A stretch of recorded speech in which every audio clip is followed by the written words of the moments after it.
ఆకలి, సెక్స్, నిద్ర. ఈ 3 జంతువులకి మనుషులకి కామన్. కానీ మనుషుల నుంచి జంతువుని వేరు చేసేదే ఎమోషన్. సో ఇప్పుడు నా emotion zero emotions, zero enemies. నాన్న నన్నెప్పుడూ వెంటాడే ఎమోషన్. ఏ ఎమోషన్ అయినా చిరునవ్వుతో ఎదుర్కోవడం ఒక్క మా నాన్నలోనే చూశాను. మోసం చేస్తేనే పైకొస్తాడనడానికి ప్రతీక రావాలి. Let's play game.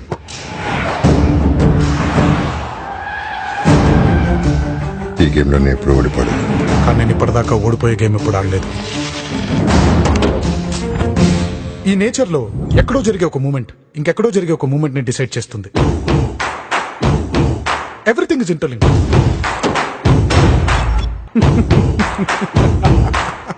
Sorry Krishnamurthy గారు, నేను ఇదంతా చేసింది మీ మీద కోపంతో కాదు, మా నాన్న మీద ప్రేమతో. నాన్నకు ప్రేమతో, నాన్నకు ప్రేమతో, నాన్నకు ప్రేమతో.